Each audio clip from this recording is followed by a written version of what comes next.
Thank you. That's my fault. I was like, oh, maybe it's hurting my internet. Okay, perfect. So I'm going to move on to the next question. And you've already asked a little bit about the barriers between attracting residents, but I'd like to talk about a little bit about why would someone want to relocate to Deep River in terms of attractions or lifestyle enhancements. So I'd really love to talk about why would you, if you were a walking billboard, why would you say, let's move to Deep River? I'm just going to jump into well, in just the couple interviews that I've done so far too, the people that the town is looking to attract haven't necessarily been young families. So maybe we want to talk a little bit about what that target audience is. If it's like young entrepreneurs, if it's young families, or if it's more the downsizers, or people like Oh, that's a great point. from retirement type of thing. I've heard that a couple times, like people more established in their career, but more like 45-ish. So yeah, maybe we should touch on that a little bit too. I have a comment. That's great. Is Cinnamon Toast aware that Deep River is right beside Canada's largest military base? And I think we're seeing an influx of people who work at the base, either in the military or serving the military, who would prefer to live somewhere other than the base, and we're attracting more and more of them, especially since, well, at the moment, I think there's an annual rotation that hasn't happened, so the base got basically twice the number of people to house that it usually does. So we're seeing a local bump in housing interest. So the military base is a big deal next to us, I think. Perfect. Sue speaking, and I would, my observation is there's a lot of new young families that I notice, but that's just anecdotal observation. And I think Kristen would be, being in her business, she probably has the best insight as to what type of people are moving here. My guess is it's sort of scattered between active retirees, people working mid-career, and young families from the base. But I'd like to hear from Kristen on that. So what I have been seeing is there are a lot of people who are either recently retired or going to be retiring soon that are relocating to the area. They found it on their own. Either they know someone here or they have driven through before, that sort of thing. Or it's just a matter of, they're looking, it's close enough to the city, but far enough away that you kind of get that small town feel.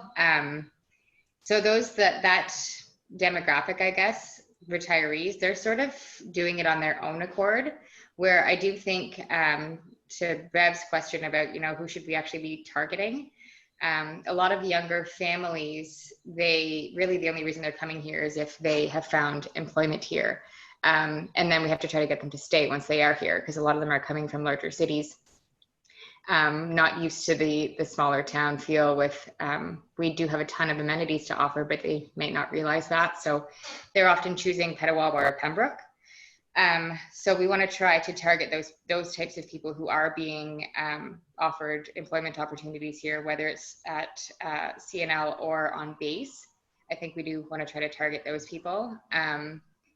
And the other people that are moving here are people that, because of COVID, have recently realized that they can work from home. So why in the heck are they living in the city when they can live in a beautiful small town and work from home and, go visit Ottawa once a month or something. So there's that opportunity as well, that people that can work remotely now.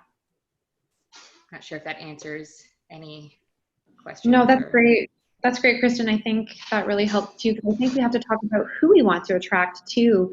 In the sense that, as Bev alluded to, that there's been a lot of talk about attracting retirees, but maybe as a group we can talk about kind of what Kristen said, now with COVID and not having the need to live in a city, do we want to start attracting younger families? Just because this really starts to change the way we design things and the way we think of the personality.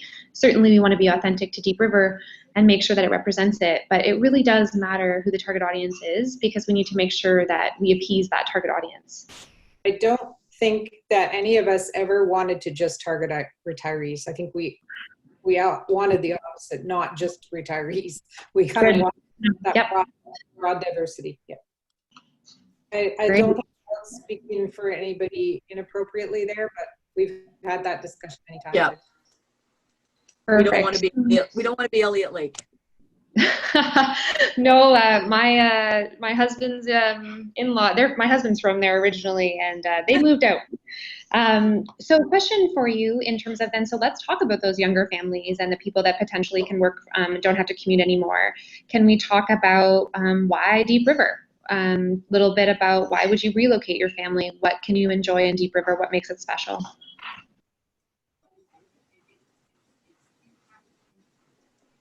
I think it is a town it's a small town that offers a lot of amenities that most other small towns wouldn't.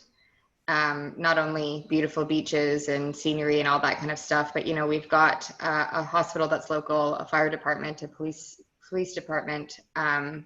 There's all sorts of clubs and organizations, I guess, that people can be a part of. There's tennis clubs, there's a yacht club, there's our yacht and tennis club, there's a curling club, there's a golf club, there's an arena. It's got absolutely everything and anything that you could possibly need, with the benefits as well of, sometimes it's a good thing, sometimes it's not, but you do typically get to know everybody in the community, which creates a sense of belonging, I think, and being recognized and feeling welcome, as opposed to what the outside view is that we aren't welcoming. It very much is the opposite. And I think the outdoor part, I'll add its proximity that I think is a little,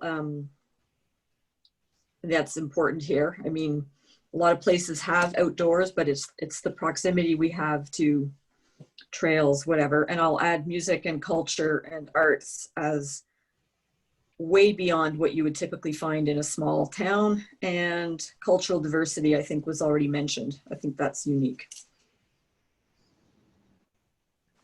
And safe. I find Deep River the most safest place I've been around. There you go. Good point. And I actually think we have some single moms moving here because of that. So that really actually lends itself really nicely into the next question, which talks a little bit about differentiating factors. And we talked a little bit about that, Kathy, so thank you, in terms of cultural events and diversity, which is quite unique for a small town. Is there anything else that you feel that we need to highlight or think about when it comes to differentiating factors? I think one other thing is most of the people here have a good I guess they believe in science. So it's not redneck, maybe kind of the opposite of redneck a bit. I don't want to judge redneck, but it's it's a very well-educated town. Yeah. Most part. Yeah, I mean, there's some questionable people out there, but probably the other part, but that aspect of it is fairly strong. And I don't know, my kids are beyond this now, but the schools, I think, still have a pretty good reputation. So I don't know if anybody else has any insight on that, but I think that the schools, the hospital, that those types of services are quite strong and well known here. The hospital itself has a triple AA plus accreditation rating that they got last year, so they're very well operated. Our hospital is so good that people come from other towns to it. Yeah. Partly Petawawa doesn't have a hospital as such, but our waiting time is lower, response is quicker. Well, we recently ran a drive to buy over nearly $2 million worth of new equipment. And I think over half of the people who've been buying tickets to this lottery come from outside the town, which means to me that it's highly appreciated in the valley. you're going to say something, Sean. Yeah, if I might make a quick comment in regards to the education, I think that there's a tie into and some of its legacy, which I hold near and dear to my heart because of a family issue. But the history of outdoor education in Deep River ties in very nicely with, I think, a really new push and interest in Canadian society anyway, in moving their recreational stuff outside. And it ties into something Councillor Hughes said about our access. You've got alpine skiing, you've got a tremendous hiking, sailing, you've got a Mountain great biking. body of water to capitalize on. And you've got some really great experiential outdoor ed programs in the school right now. I hope that they remain intact, but they have a reputation, not only provincially, but nationally, as being some of the most progressive experiential ed programs in the country and have had for 30 or 40 years. And that might tie nicely to that sort of outdoor sports. So that's a group of people who might come here, in my opinion.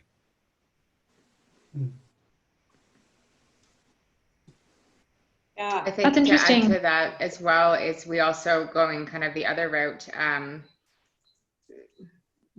sort of like the outdoor adventure, like you were saying, Sean, all those types of opportunities.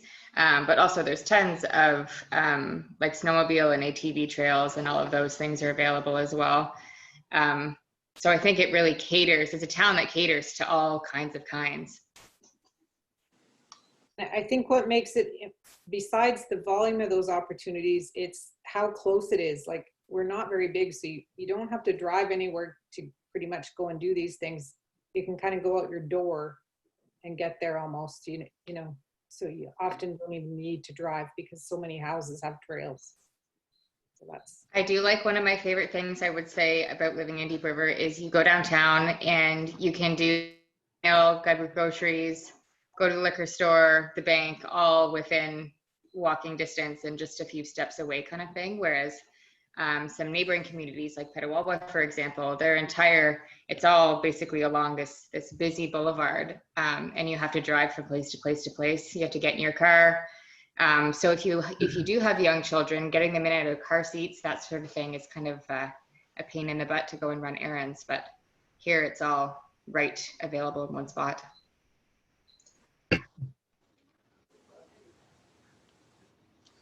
Yes, it's been interesting since the pandemic started how little my family has had to go out of town for anything. We can walk most anywhere we need to get to.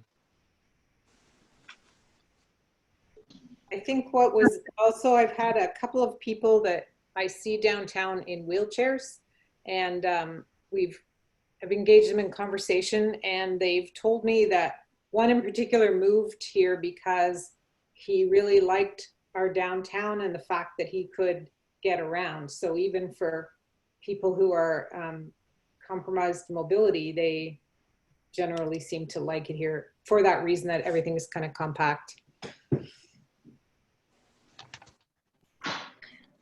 That's awesome, guys. There's a lot of differentiating pieces here that really helps. I'm sure Bev is already thinking, because I know that Bev's going to be working on the design directly with you guys. Bev doesn't always do the designs, but this time she is, so it'll be exciting to see.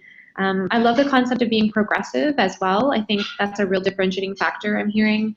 A lot of the times when we do some of the smaller communities, as much as they'd like to angle themselves as progressive, they really authentically can't. So that's putting you guys in an interesting position to kind of think about how we can utilize that in the personality as well. So let's talk a little bit about what are we hoping to achieve with the Newtown brand. I think some of the times that I kind of alluded to in the beginning, people often can say, well, why do we need a logo? Why do we need a brand? Why do we need marketing assets? It seems like, we should be fixing roads instead, or that's often what we hear. And of course, we talk about economic development and investing in the future and wanting people to move there and grow the community. So talk to me a little bit about, from your perspective, what are we trying to achieve with this Newtown brand? And this can be high level and abstract, This could be tactile in the sense we need new signage. So it can be a little bit of everything. So it can be abstract ideas or a little bit more, actually, we need this. I think one of the most important things is what it's going to mean for the residents. I mean, how it's perceived by outsiders is one thing, but I think it's something that this community needs. We're due for, this process to actually have a cohesive identity. I mean, there will always be people who won't buy in, but that part I think is, it's time. Like a sense of pride, Kathy? Just the sense of what we are as a community. I think we've changed a lot, and it's just kind of hard to put that all into, a package and what the community is now. So I think it's first important for the town to have that perspective on itself. I think it's a question of continuity. I mean, the town was created literally out of nothing except some small farms and housing to house the staff at the big national lab. And we won't go into the detail there because I'm sure you'll find out if you don't already know. But that was a scientific tradition. And I think it carries on. For example, we've just had a couple who are running the radio observatory in Algonquin Park come into town, and they're setting up now a new center in an old dairy building, which happens to be suitable, to carry on their business of qualifying satellites for space travel and that kind of thing. So to my mind, the academic tradition is carrying on, and that makes us unique and something we could use to attract young entrepreneurs or even parts of larger corporations that have a scientific basis, being some kind of Silicon North or something. Why not?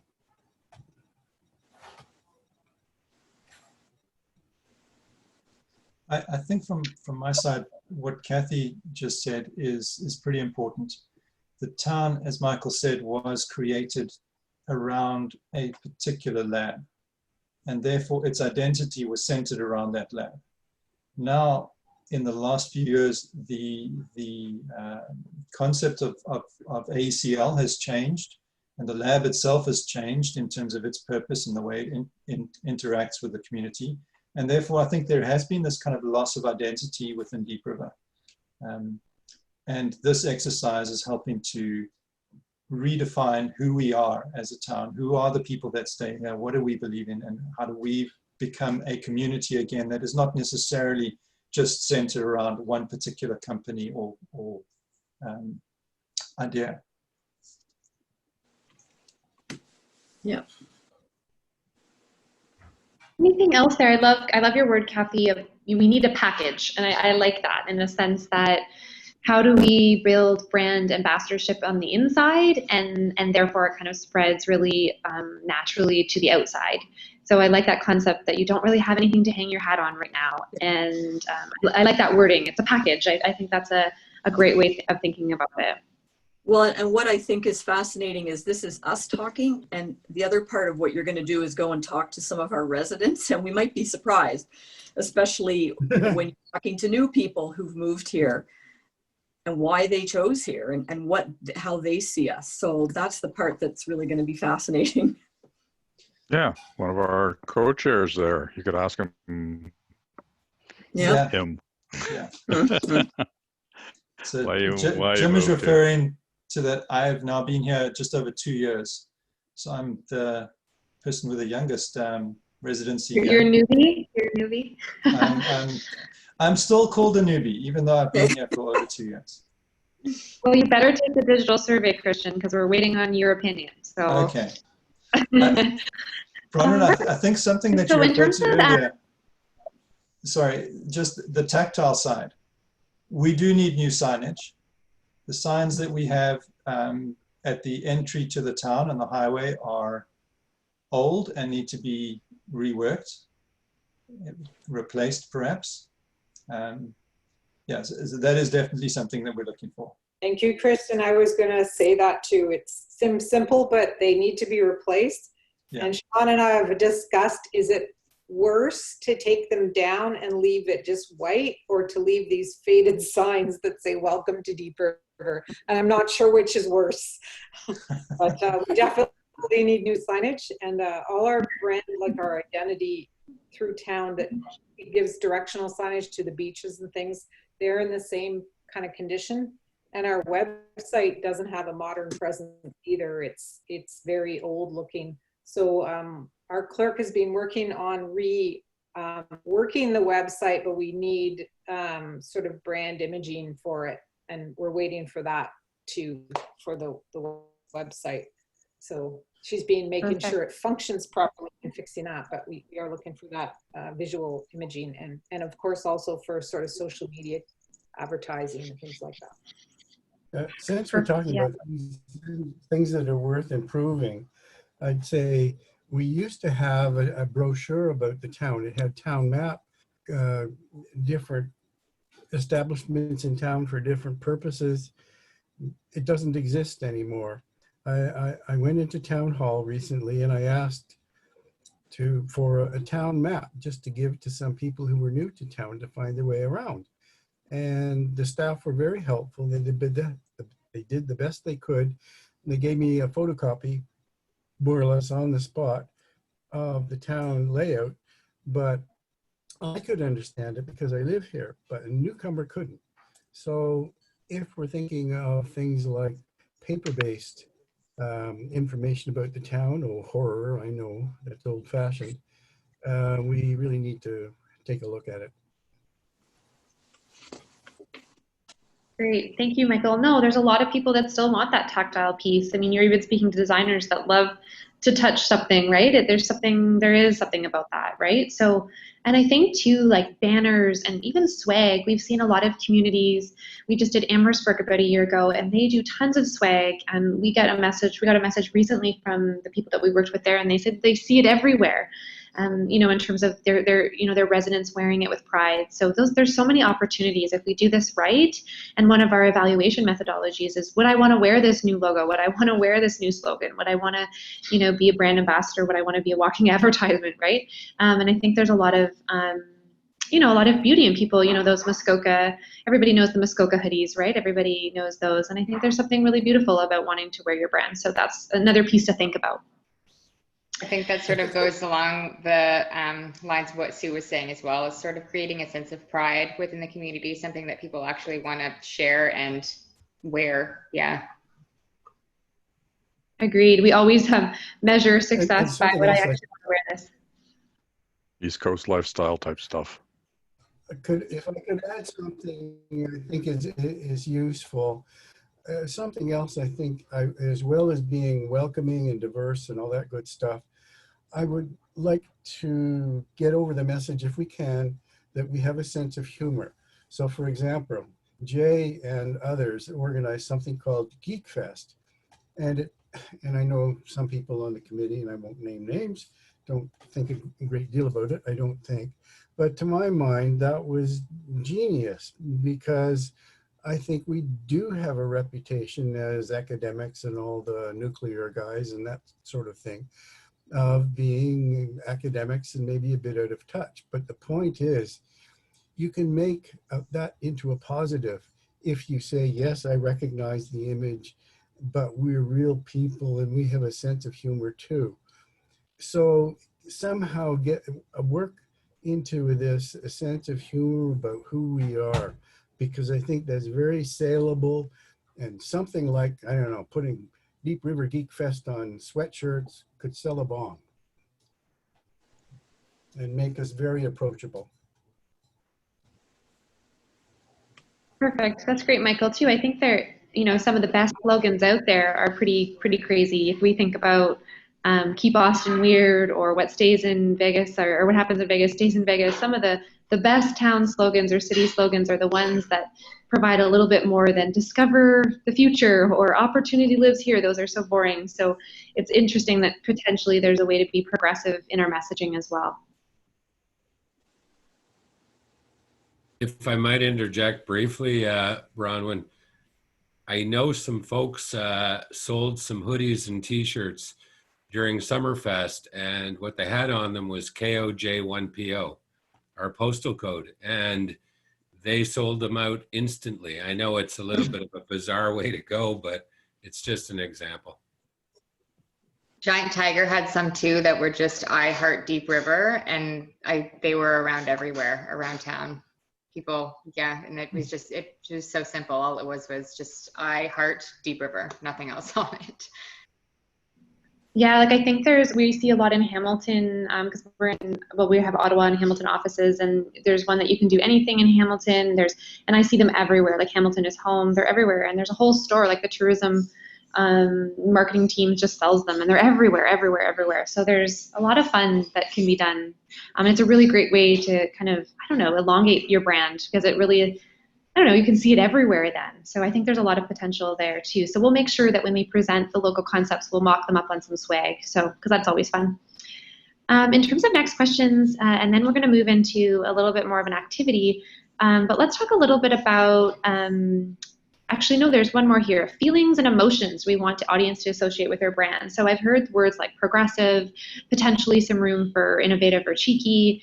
Any other emotions or kind of feelings that we want to invoke? So, when we look at this brand, does it have a sense of play? Is it relaxing? Is it innovative? Is it polished? Talk to me a little bit about some of those emotions we want to draw out. Wow, all of those. Yeah. Well, Hard to do all of them. Yeah. Well, I can leave that one there, because we're going to do a we are and a we are not exercise, which really brings it out. So you know what? Let me table that one and we'll come back to it, because I promise I'll get it out of you. So my other one that this maybe is a little bit controversial, I always find, but let's talk about what you like and dislike about the current mark or crest that you have. And let's talk about symbolism, if any, that you want to see potentially in the new logo.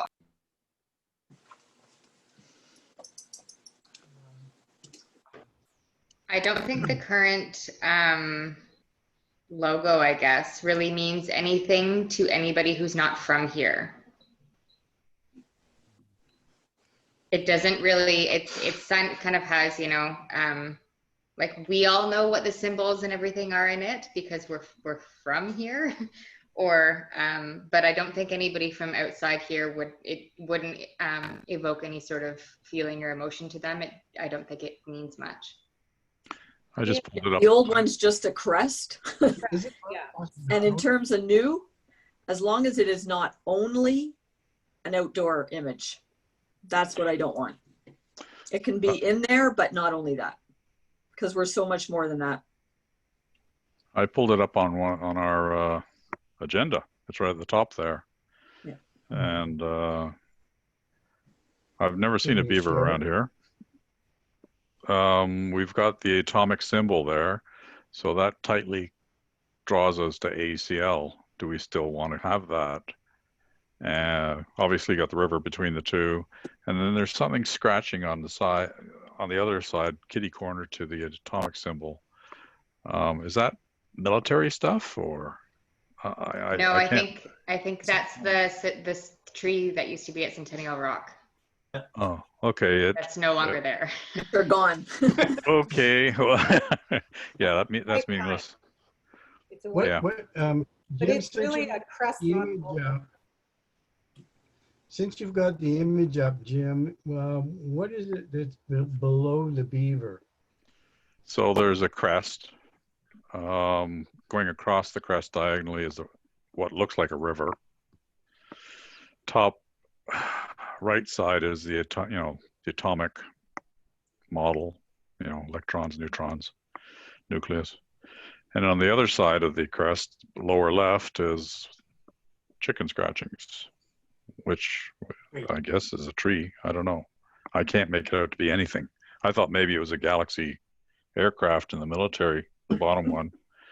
But then obviously Canadian maple leaves, which is good.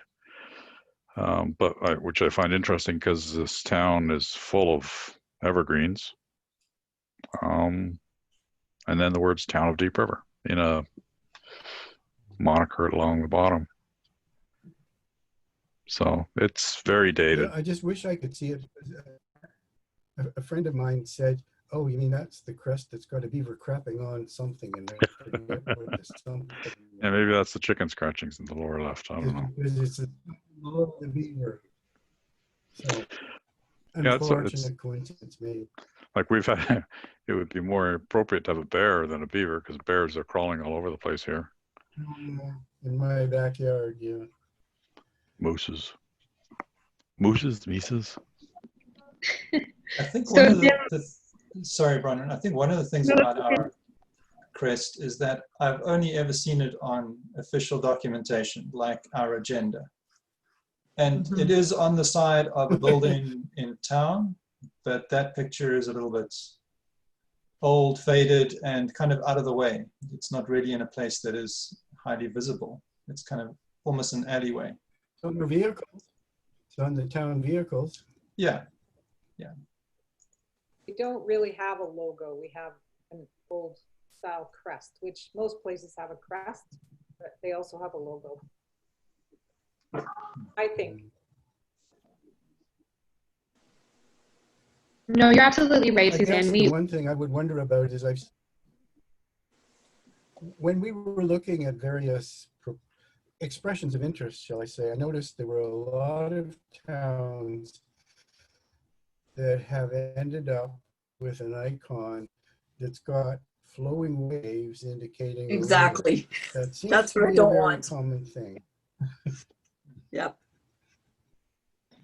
Thank you, team, because we won't create that for you. I'm telling you now. And often we get requests for that, and we fight back a little bit because when we do a comparative slide, which we always do when we present to council, we present the comparisons to the neighbors.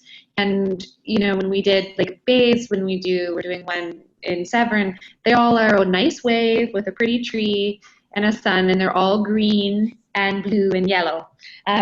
So I promise you that won't be what we do here. And Kathy, I love that you want more than that. You're so much more than that. So rest assured, we won't be creating that, and we won't be doing chicken scratch or any sort of, anything like that. So I promise you that. But that's great. I mean, the biggest thing is at times towns are very, very, very attached to their crest, and we've had a lot of feedback and fighting on that arena. So it sounds like there's not too much attachment there. It's not holding a ton of history that we have to really pay attention to.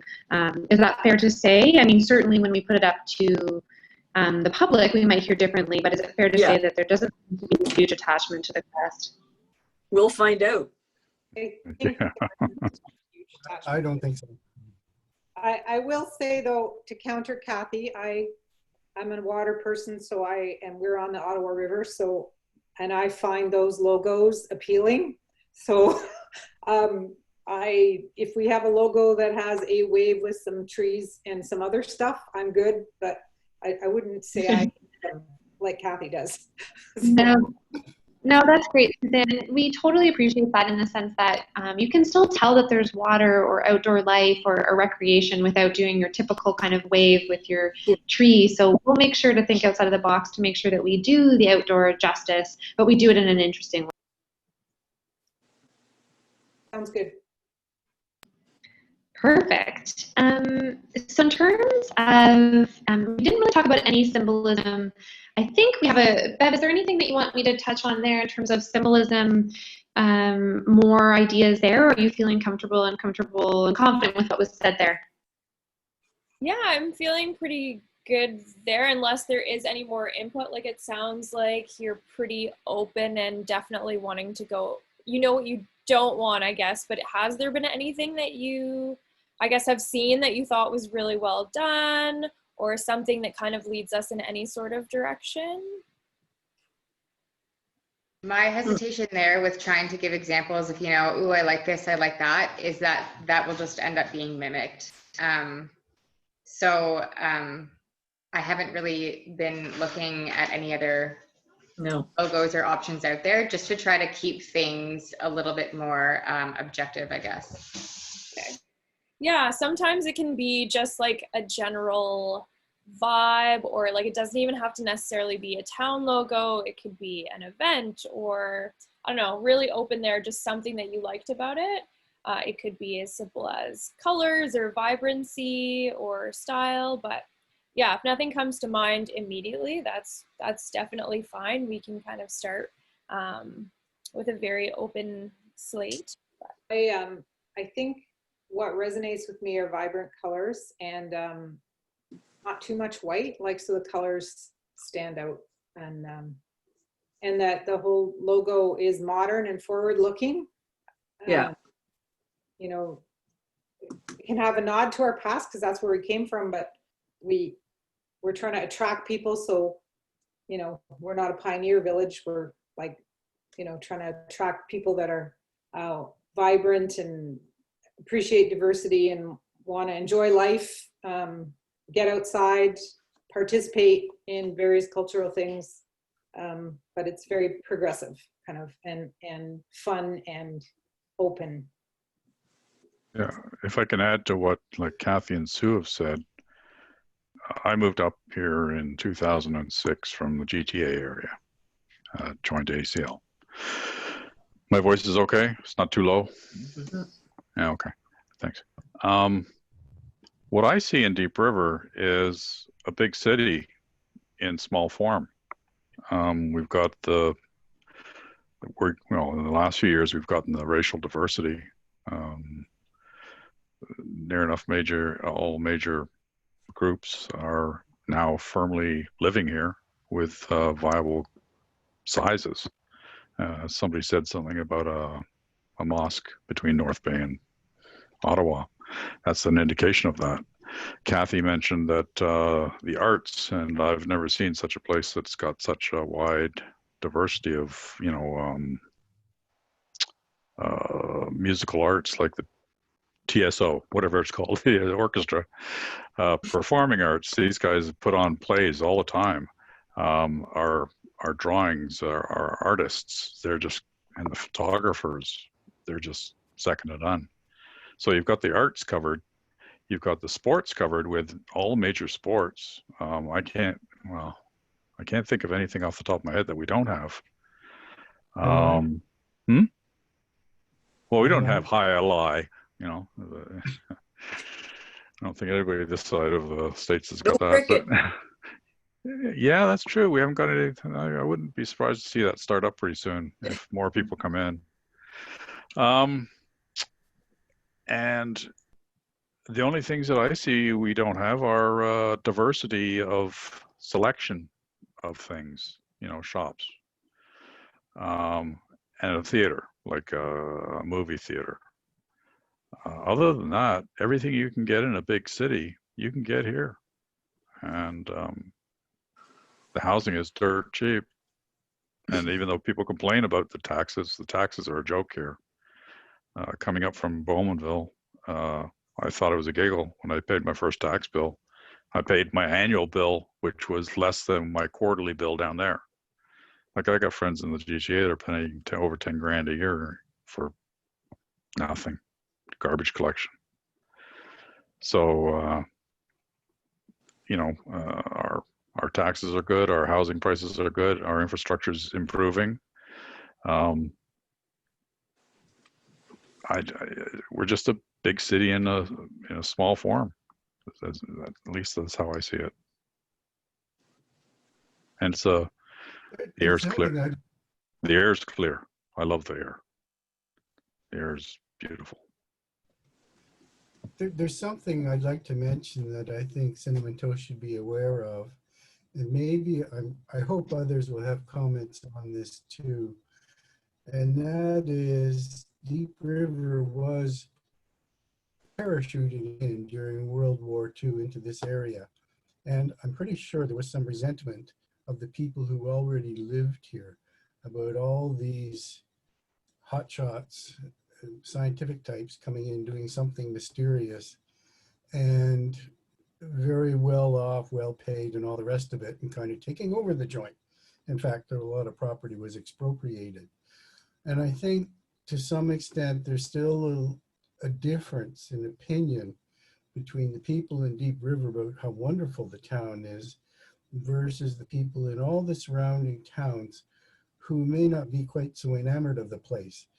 I don't know if there's anything we can do about that, but it would be great if we could talk about Deep River as a focal point for North Renfrew. And again, maybe this is missing the whole point of marketing Deep River. But to my mind, Deep River is kind of a center point for North Renfrew, with everything north of Petawawa all the way up to North Bay. In a positive sense, we have facilities others don't, but that everyone else can use. And as they say, I think there's some residual resentment. Maybe it's dying away, but I'm just not sure. And maybe that is something to pursue a bit delicately. Is it something we can get around? For example, Deep River is surrounded by another municipality called Laurentian Hills. And on both ends of Deep River, because Laurentian Hills is on both sides of us on Highway 17, the Trans-Canada Highway, there is a sign saying, welcome back to Laurentian Hills, both ways. It's kind of a joke, but it also makes a point. And so I don't know if this is anything worth pursuing or worrying about. And I hope others have got some feeling about this. Am I dreaming, or is this something we could try to overcome a bit with this rebranding?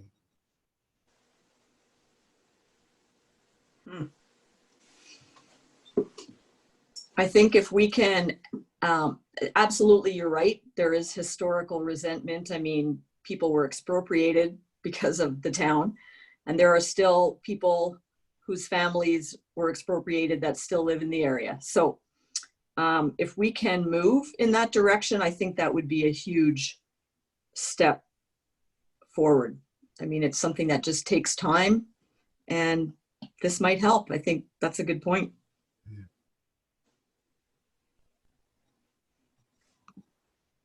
Perfect. Okay, well, I'm going to screen share again if I can. We're going to do our last exercise before we talk about evaluations of a successful brand. Something that we always like to end up with is, because branding is so subjective in so many ways, we always like to try to define how we are going to measure success.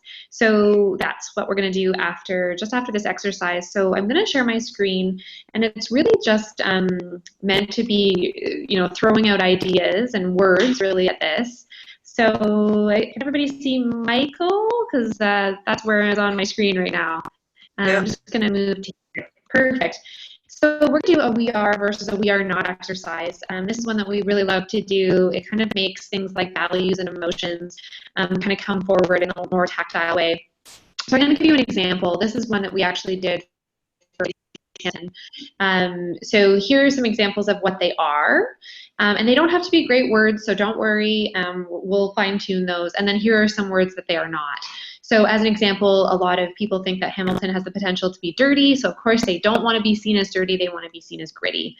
We are laid back, we are not polished, whereas when we did the city of Vaughan, this was we are polished, we are not laid back. So I'm going to open up just a screen, and there's no real wrong answers here.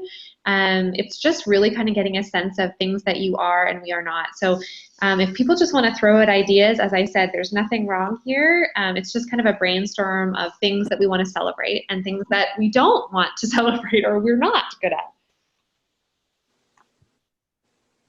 So I'm going to start. You guys already said progressive. I would say welcoming.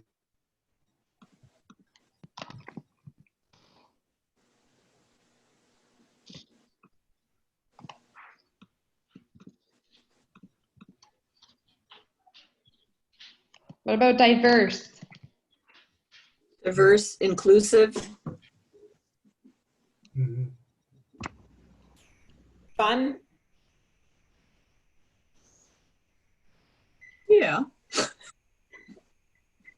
Creative. Healthy? Yes.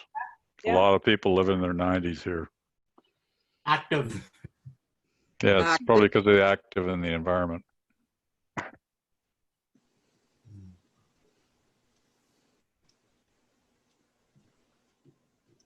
Safe. Yeah, it's a good one. What's the adjective for have a sense of humor?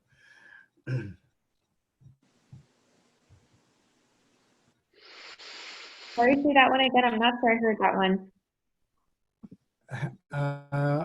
What's the adjective for have a sense of humor? Cheeky, playful, playful? Playful's good. Anything that we're not. Are you, I'm trying to look at my examples here. We're not decrepit, Yeah. which you might get if you come I don't through even know how the do you spell highway. decrepit. I don't even know that. We're not pretentious, but I think in the past, we probably We definitely were, from what I were. hear. How do I spell pretentious? I'm not a speller guy. Way Yeah, that back looks good. With an extra T, I think, but anyway. There we go. Yeah. Some of that background, Kristen, I think, alludes to that some people were still known that way a little bit. Elitist maybe is another word that I hope we're not, and I think we were perhaps seen that way before, but let's hope we're not anymore. Yep. Yeah. I know. Yeah. Well, How way about back in when. the we are Certain category, adventurous? Not We are? adventurous, No, We are. other category. Are adventurous. adventurous. but we are. We are adventurous? Yes. I don't even know how to spell that Good, either. Oh my good. goodness, Yeah. my name's coming out, guys. Okay, anything else? We're travelers, but that's just I think, a unique thing. A lot of people seem to travel from here. I don't think that really matters too much. But the flip of that is, what's the word? Like we're inquisitive, you know what I mean? Like you like to learn about things or know about, like interested in other people or what would be- Interesting. We're interested. maybe inquisitive. Well, curious. There you go. Curious. Risk taking. I don't know. I'm not sure we're really risk takers.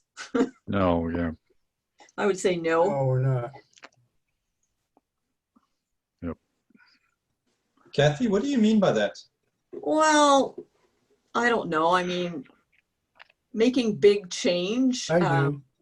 seems to be somewhat challenging. But we don't aspire to that. Sorry? We don't aspire to that. Sorry, say that again.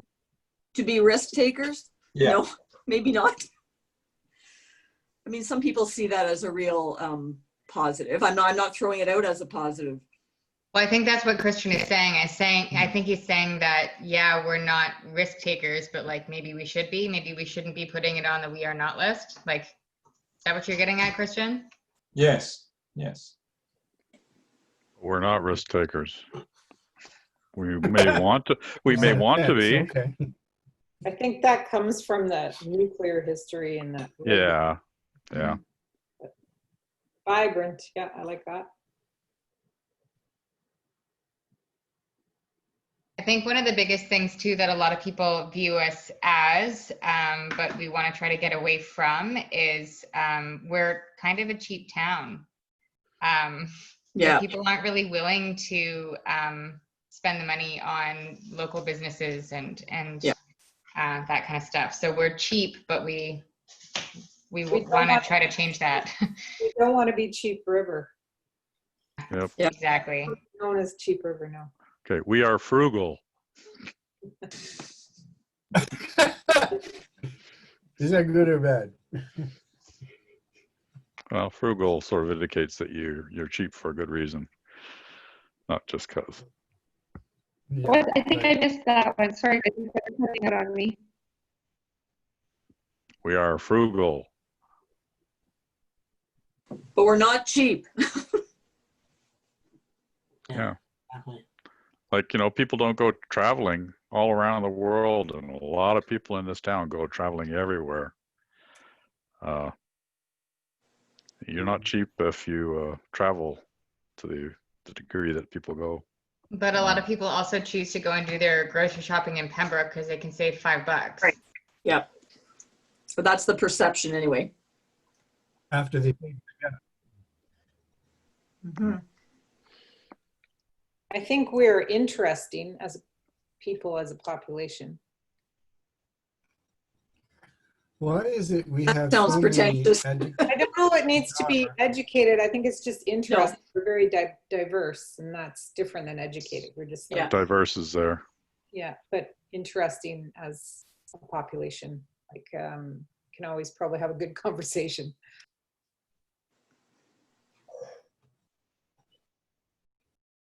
Why are there so many things, so few things we are not? I just find that interesting. Okay, come up with some. We're not rude. We're not really relaxed. Well, I Yeah. don't know. People are always doing things. Except maybe that's a bad thing that we're not relaxed.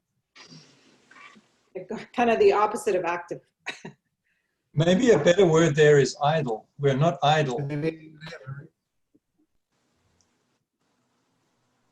True. I like that, Christian. We are not idle, better than relaxed, because you can relax. Yeah. How about we are not dull? Yes. Ideally.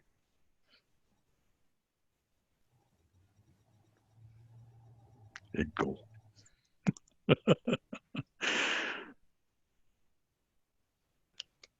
I also think that the town is not dying. Dull was the other one. Or forgetful. I can tell you I am these days.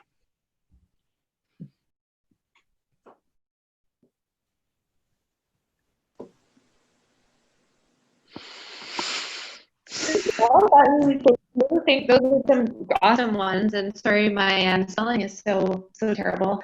Anything else, team, that I mean, that gives us a really good starting point. It's us to kind of turn these in. So certainly when we do the digital survey, we can get more too. Anything else, team? I think from my side. There you go. Sorry, Bronwyn, can you put the list up again, please? Oh yeah, for sure. Sorry, I'm my internet. I'm having a hard time hearing you guys, so I'm sorry. Can you see that okay? Oh, Christian. There we go. Yeah. I think that the only thing that maybe I would like to add. Sorry, Michael, go ahead. Just a couple of thoughts. I was thinking about, again, our we are not list is so short. A couple I would suggest, and I'm open to comment, is we are not self-propelled and self-reliant. And I'm open if you want to debate it. Self-propelled. What does that mean? We kind of get on with things rather than relying on Uncle Ankle, to put it in a nutshell. Just a thought. If no one else agrees, forget it. We're independent.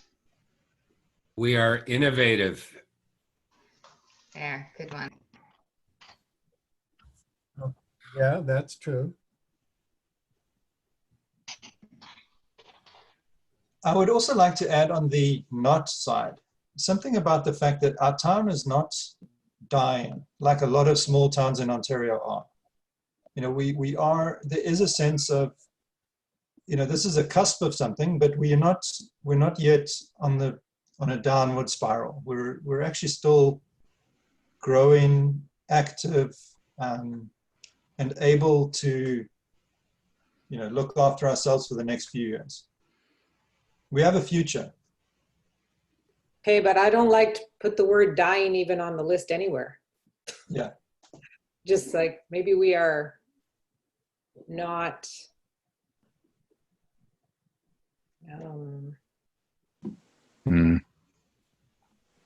we are not looking back, or we are not backwards or something. Well, that just means that we're progressive. Yeah, I know. I just hate, when people see a word like, this wouldn't be part of your marketing clearly, but well, there's a plus it kind of leads it kind of leads one to think, well, maybe we were dying, and maybe that's why you said that. Maybe some people think that, and I'm like, oh, that's not good. Well, what's the opposite of dying? Growing. We are growing. Are we? Well, we're developing. I have a problem with growth because that's the philosophy of the cancer cell. Developing is something else that's getting better. But it's on the what you said we're not. We are in remission. I just feel like if you drive along the highway and you see the entry to the town, you see the faded signs, you see the empty buildings and the rusted water tower, you get the feeling that this is a town that is maybe not going to survive the next 100 years or 50 years. And I don't think that's who we are. I get your point.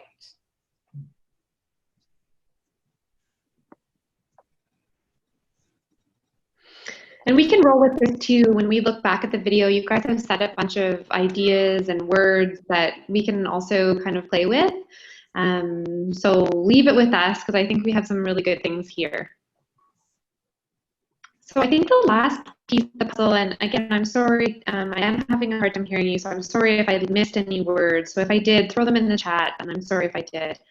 So in terms of evaluations of success, one of the biggest things that we want to do is really think about when we present these logos and this brand and all these concepts and this personality, if you will. I want you to always think about this, and this will be something that when we do present to you, we'll be asking of you. So do these logos express a brand character, affinity, style, personality? Do they tell a story in a clever, fun, and memorable way? Are they unique and original? And do they inspire you to want to invest in Deep River, live, or learn more? So those are some things that we'll bring about when we talk about evaluation methodologies. And then one of the biggest things that we like to talk about is when we come up with the slogan, slogans can be so outdated if not done correctly. So we'd like to see, could it be used as a hashtag? Will it generate user content? Can it be measured to track success? And of course, we talked about this, would you want to wear it? So is it something that you'd actually want on a sweatshirt, or something that you want, along your sweatpants or whatever? Is it something interesting and fun that you could actually wear? So those are some evaluation pieces that we'd really like to think about. So again, when we come back to this table and start talking about the designs that we have, we'll ask you to directly compare it to those evaluation methodologies. And also, once we've come up with all the brand personality pieces, we'll actually ask you to say, is this logo X? Is this logo this? Does this brand make you feel X? Because it'll be really important to make sure that when you're evaluating this, you're evaluating not just based on what you like, it's based on the attributes that we labeled and outlined today and that we're going to outline in the digital survey with your residents. And I can give you a really great example. When we did Smiths Falls, we designed a really innovative concept, and we designed something that was a little bit more traditional, if you will. And the traditional one, everybody seemed to kind of want to go towards because it was familiar. And then when we challenged them to think about, but these are the things you want it to be. You want to be innovative, you want to be industrious. And then they were like, oh yeah, the logo, the more innovative, the little different logo is the one that we need to go with.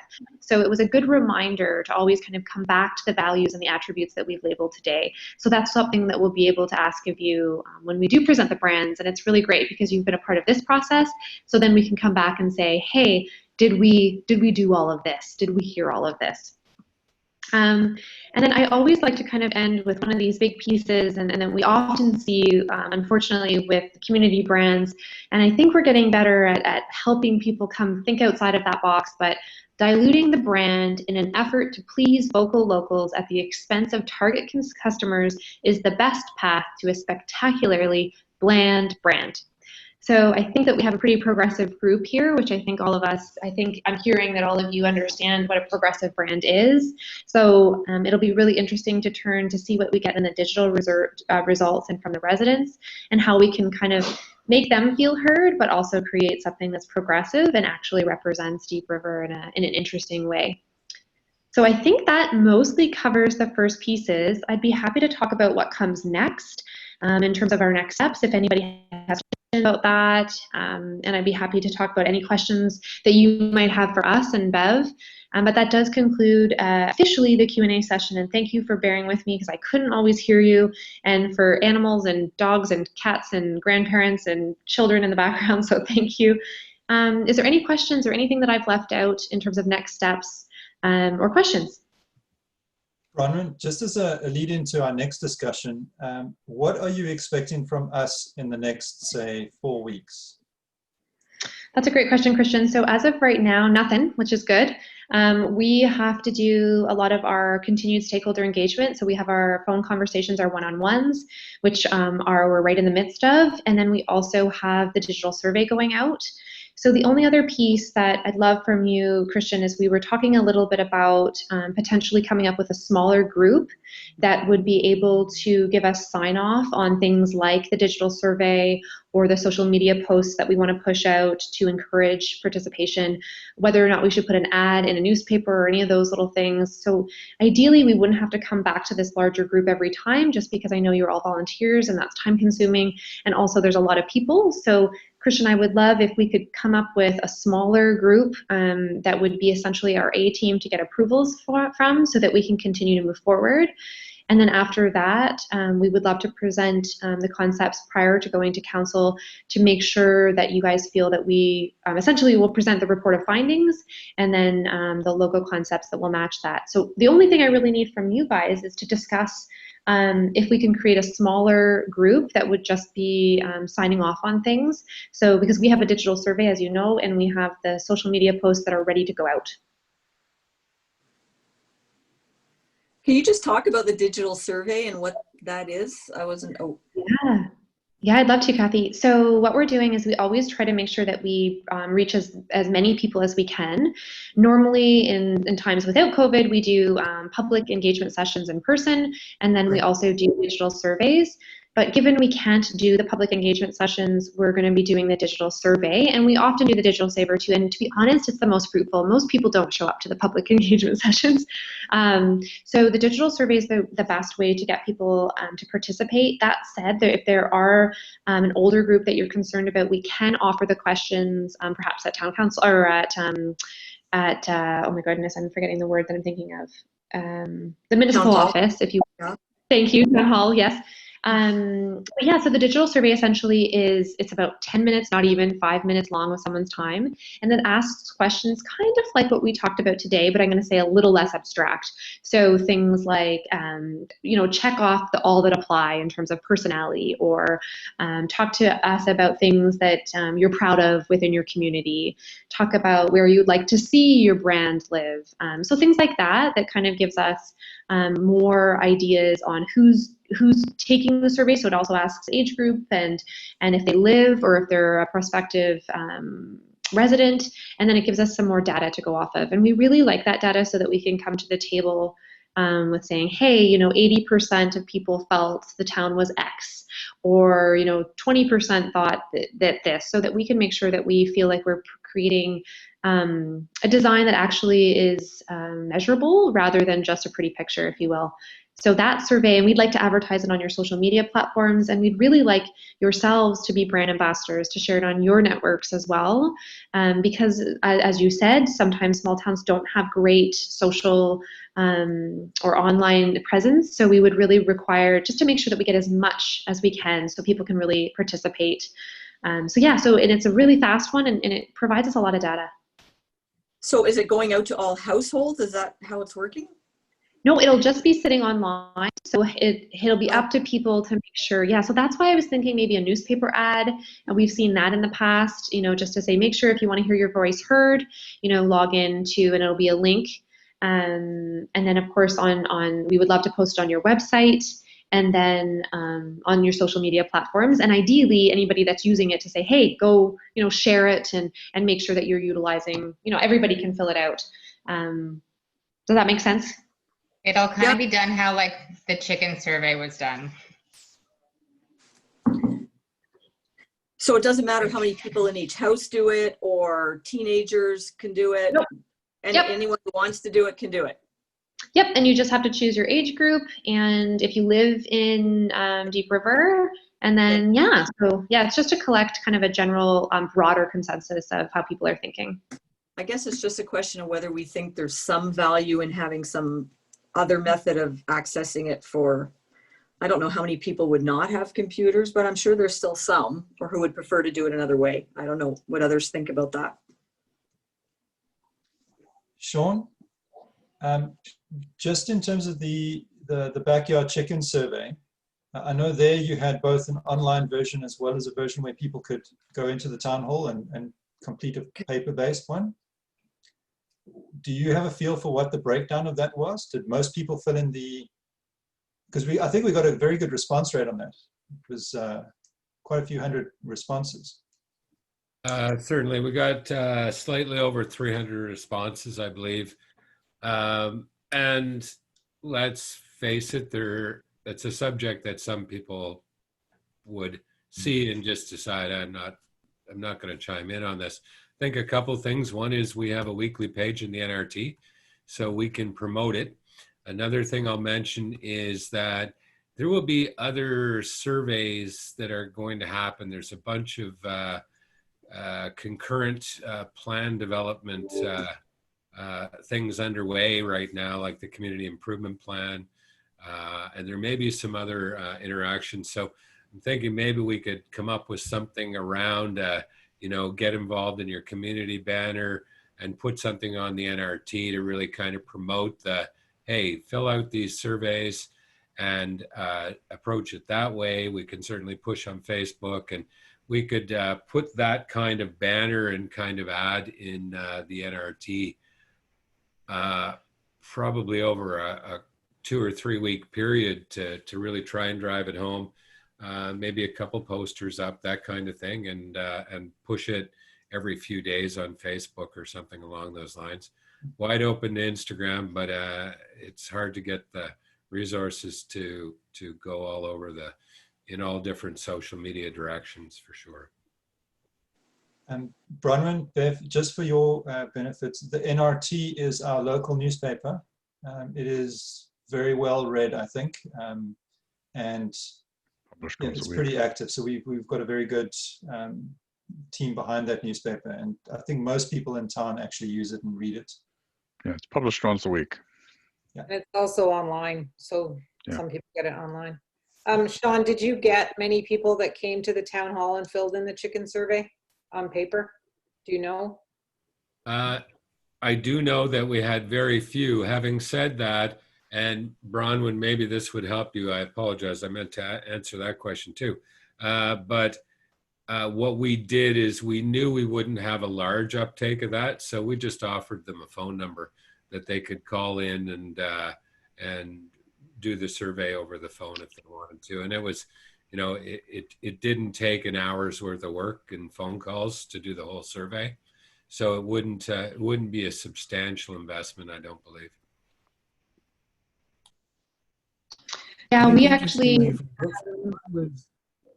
for Bronwyn and Beverly's benefit, the chicken survey had to do with, do you as a resident of Deep River have any problem with people keeping a limited number of chickens on their property? and what was the outcome? Funny, looks like our mayor's left the picture. She didn't want to answer. It was overwhelmingly in favor. Good question. It was, I think, over 60% in favor.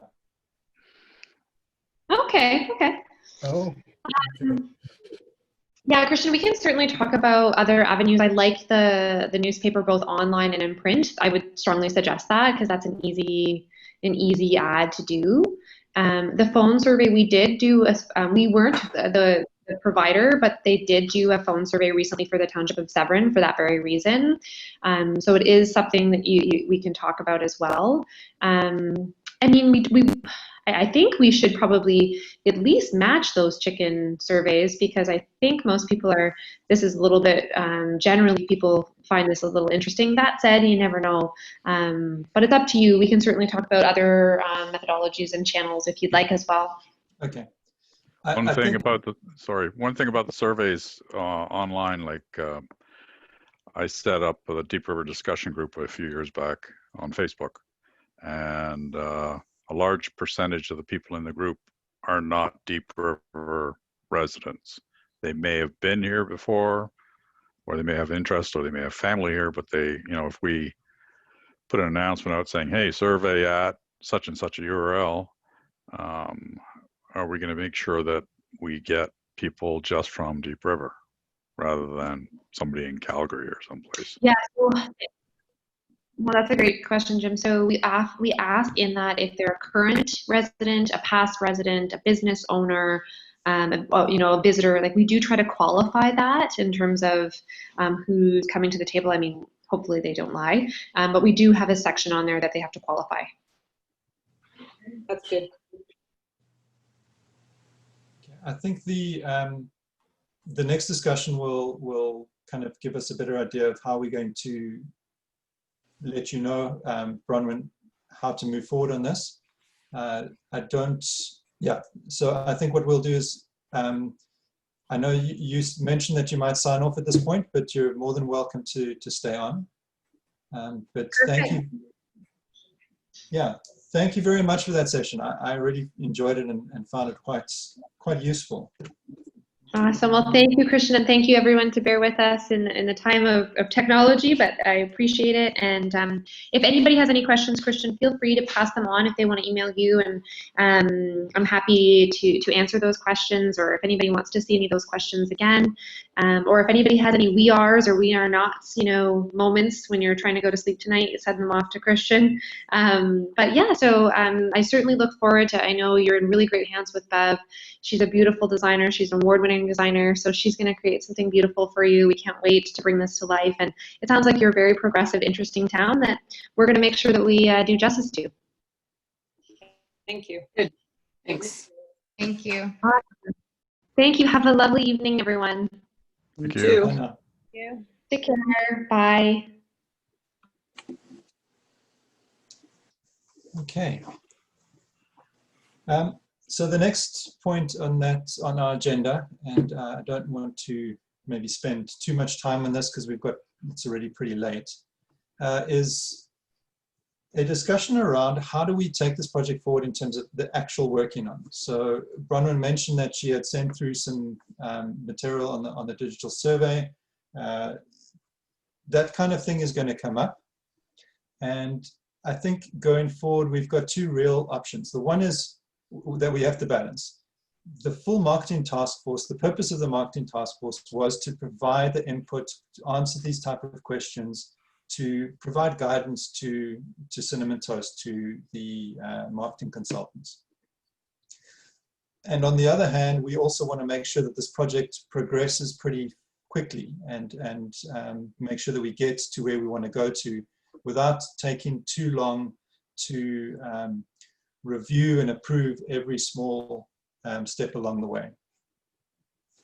So in my head, I think we've got two, and maybe a combination of things. The one is that for the next few weeks, I think there is going to be quite a few points at which Cinnamon Toast is going to need input and require some sort of discussion with us.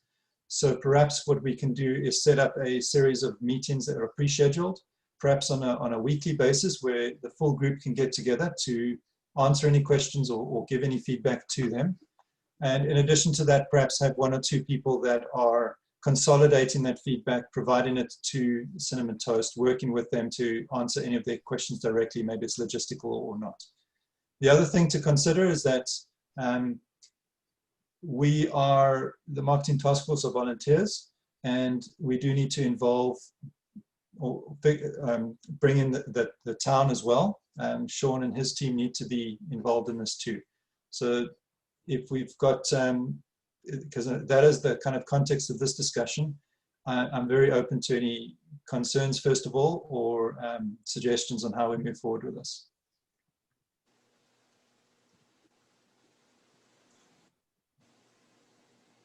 So Christian, I think you and I, we spoke on the phone earlier today, and we're sort of discussing that, as Christian mentioned, you know, maybe have weekly meetings where if anybody has any major concerns or complaints, that they can either be directed to Christian or to me, and then we can try to address it, you know, with the committee as a whole. At these weekly meetings. So, you know, as things are being decided, I think we don't want decision by committee for every little thing that has to be decided on. So I don't know how to choose who the decision makers are. Perhaps we, like for the small things, of course, anything major decisions have to go to council, I assume. But I think maybe the smaller things, if we can kind of leave them in the hands of one or two people. And then if anybody has any other concerns that come up, to bring them either to Christian or me, and we bring them to those people and Cinnamon Toast or the committee as a whole. I don't know if any of that makes sense. Is it helpful to just try and identify some of the key milestones where we absolutely need to meet as a group? For instance, what's the next step? Is it going to be when they have all of the survey results and they, you know, they've got the keywords and the messages that they're going to use? Is that the next time we need to meet as a group? Doing things. Sorry, Christian, my understanding is they're sending already like draft surveys and things like that, and they're looking for feedback on things like that before, you know, the survey goes out. And from my point of view, it's kind of like if we were doing a construction project, we're now in construction, and I get we can't be stopping and having a giant meeting for everything. But I'm just wondering if the marketing task force can be like a technical team and meet every Friday or Thursday or whatever for an hour and just, you know, process things that are significant, I guess, brought forward that aren't easy answers for the chairs, say. Like some stuff is going to be easy answers for the chairs, but I'm also cognizant of the fact that we have a marketing task force. We have 7 volunteers and that kind of stuff. So I don't want to exclude unnecessarily either. So I wasn't sure if we could treat you like a technical team and you meet for an hour once a week with things that are brought forward by the company that the chairs of the committee can't address or feel they can't address.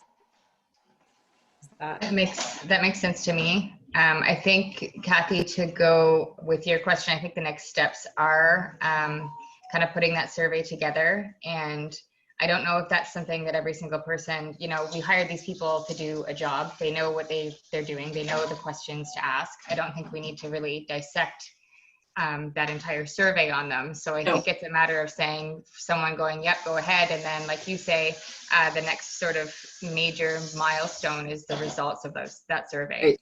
And that's maybe when we meet. But I do like the idea, Sue, of getting together sort of on a regular basis just to check in and see if there are any issues that come up or concerns or ideas, input. And if not, the entire, I think we have more responsibilities as a committee than just this consultant, right? I mean, I think we can start throwing other ideas around there as well and not forget about those things too. Do we also have to think about all of those meetings are technically formal meetings, and do we need to make sure we have an agenda and publish them all the time if it's a meeting? Like at what point is it a meeting and when's it not a meeting? Yeah, we don't want we don't want them all. No. Yeah, we don't want the formality to slow us down. Right. So you know, perhaps we could have a generic agenda, Mhm. you know, items to discuss rather than specifics, and then the minutes would capture the specifics.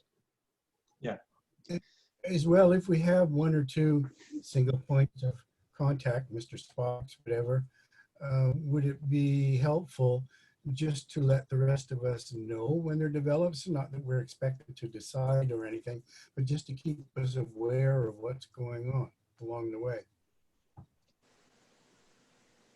So in answer to a few of those questions, the first one is what they're working on at the moment. I've just pulled up the proposal that they sent, and they're pretty clear on their phases in the project. The first one is the creative brief, which is what today was about, is trying to understand what it is that we're looking for so that they can capture that in a document. And then in their proposal, they do talk about an approval cycle of the creative brief before they move on to the major next step. Similarly, with the community engagement, that's the digital survey. They will run that. They will produce a report with the findings. And then that report also goes through an approval cycle. And then those two things lead into the brand concept development, which is where they actually do the creative side. So for now, it's more just about them on their side, gathering information. We can provide input into that.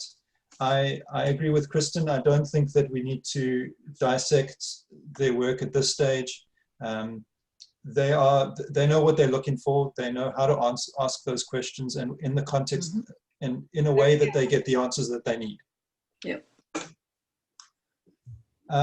Jim, I think your comment about having a standardized agenda that we can, and pre-scheduled meetings, that makes the formality a lot easier. I think we can get, you know, if we have a complete schedule that's up and available on the website, that gets published in the NRT regularly on a weekly basis, that takes a lot of that formality out, or the difficulty of the notice periods out. Like I look at the council minutes and agendas and stuff, etc., and they have to be there so many days beforehand. Yes. You know, and if you want to be fleet on your feet, you can't do that with a 4-day lead time. Yeah. So, you know, just a generic agenda, you know, just change the date and the minutes from the last meeting, date, and just cookie cutter it. And that way you're doing all the formal stuff. Yeah. I personally think every week might be a little excessive, but that's just my opinion.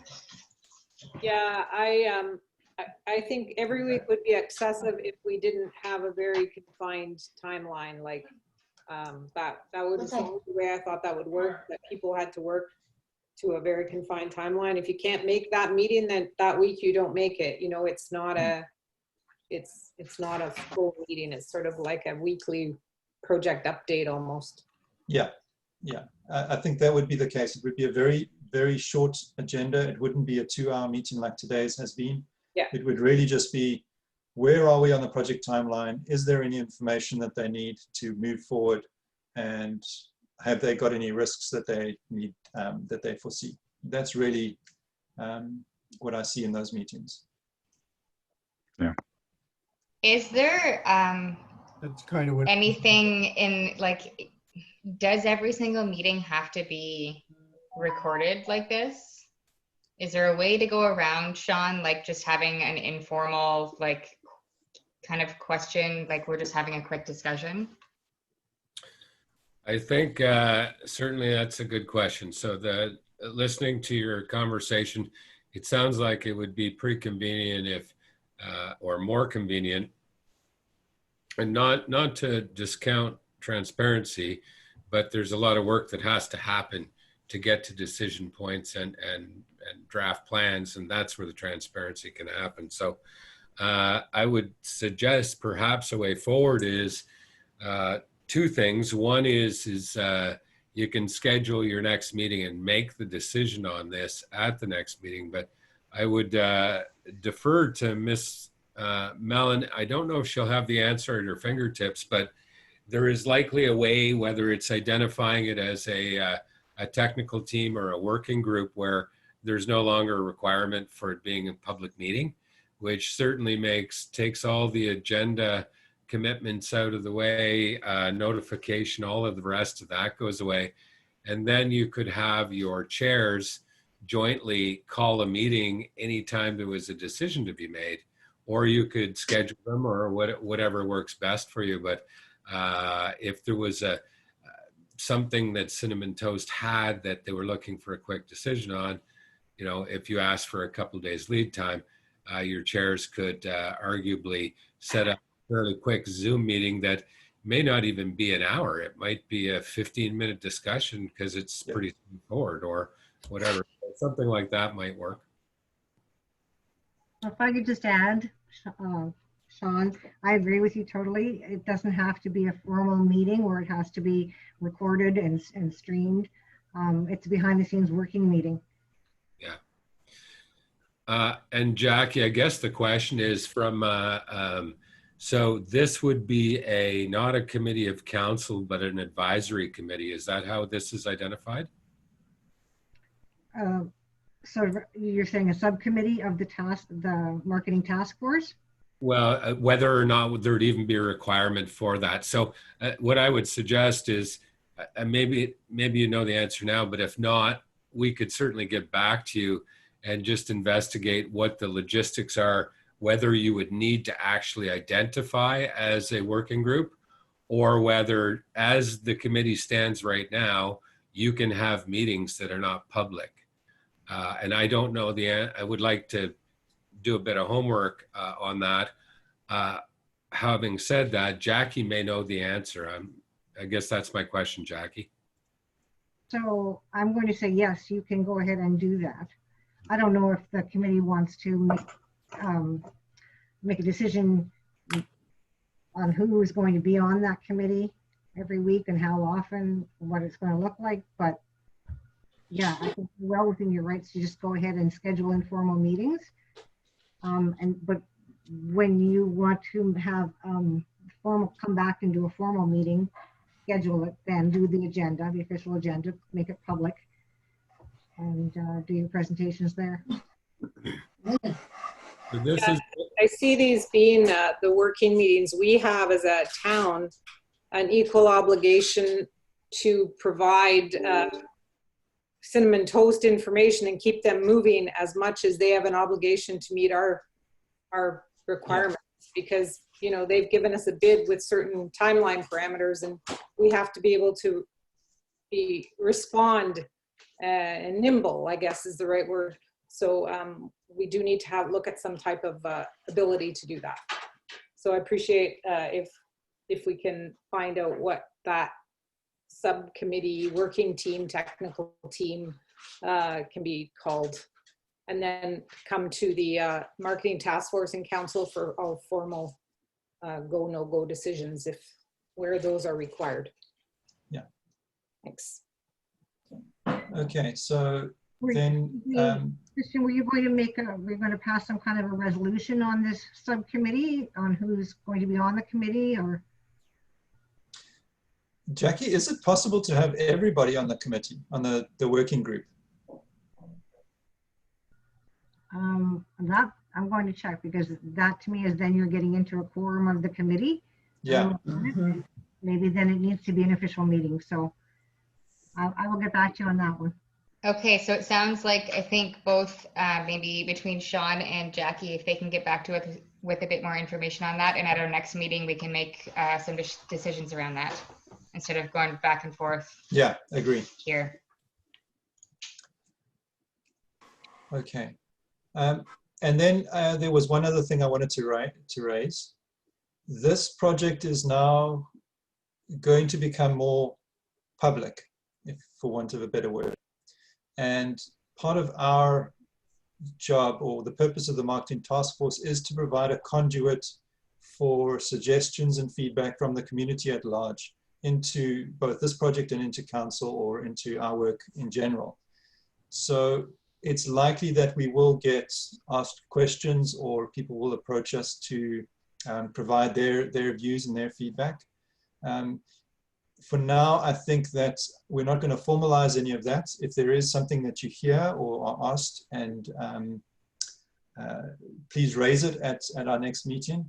If it does become large or overwhelming or significant, then perhaps we can put some sort of formal mechanism for suggestions to be fed into our meetings. But I think then, so the action coming out of this discussion then is for Sean and Jackie to get back to Kristen and I about how to go ahead with being able to structure these meetings. Once we have that information, we can then provide feedback and move forward from that. But as it sits, we do have 2 co-chairs. So I think where you and Kristen feel comfortable answering questions that don't need to come back to the group, Okay. where you guys are comfortable doing that, it's my thought that you answer those questions. So that I don't know, is it all right if we put a title with this, or can we use the town's logo, you know, whatever on that survey? Those simple questions that you guys feel comfortable answering. I don't want you to feel delayed. To come back when. Yeah. How does the rest of the committee feel about that? Absolutely. Okay, thank you, Sue. Yeah, I'm Kristen, are you confident. comfortable with that? Yeah, that's fine by me. I think that's part of the role we both agreed to take on when we were kind of given those positions. Yeah. Okay. With that, I think we can adjourn. I don't think there's anything to be discussed in closed session today. And is everybody comfortable with the discussions today? I think I was pretty happy. Good. Exciting to get started. Yes. Yeah. Yes. In terms of next meeting, do you want to discuss that offline and see, just kind of do that through email? Yeah, I think so. Okay, I agree. We've been a couple hours here. I think I haven't eaten dinner yet. Me either. Getting hangry. All right. Okay, then let's adjourn. Kristen, I take it you move that we adjourn? Yes. Okay. I'll second that. Thank you. So all in favor then? Be it resolved that the Marketing Task Force meeting adjourns this meeting at 8:10. Thanks all. Thank you. Thank you, everyone. Great. Thank you. Have a great evening. Bye. Bye. Bye.